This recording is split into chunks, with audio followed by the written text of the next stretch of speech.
I'm Vanessa Bishania. When we talk about wind energy, we usually focus on the sustainability of it. But as more federal dollars are being used to create wind farms, just like the ones you see right here, we should also be focusing on the economic impact potential wind farms have on the rural areas that have the most wind generating power.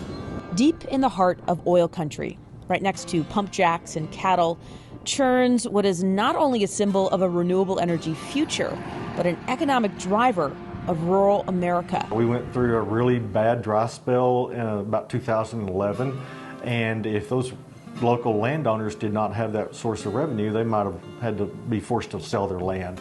In 2008, businessman and ranch owner Russ Petty penned a deal with a wind company, setting up shop in his hometown that brought a few dozen wind turbines to his land. What it also brought was another stream of income. And so when the wind turbines came in, that just complemented everything that we already had in place. With every turbine placed on land, landowners get paid for it. Here, they can earn up to $5,000 per turbine per year.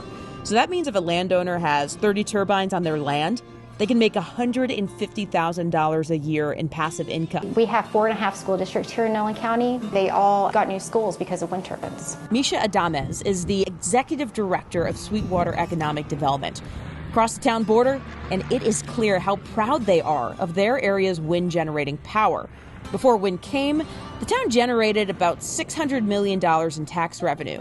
Now, that number is at $3.3 billion. We have a lot of surrounding counties around here that depend largely on oil, so when you have like a decrease in oil prices, you can really see their unemployment jump around. 2 hours away in Lubbock, the economy of the larger city is feeling the ripple effect of wind. We've seen that companies that are considering Texas ask us about the opportunities for renewable energy to supply their company. The infrastructure bill includes $110 billion in clean energy tech incentives and $320 billion in clean energy tax incentives. While most of the national conversation around wind energy is the creation of offshore wind farms right now, those who have been positively impacted by wind say the benefits of having farms in your community should be considered for other rural communities who might be sitting on an untapped wind gold mine. Trickle down of this economic impact is really, really great. I'm Vanessa Bishania reporting.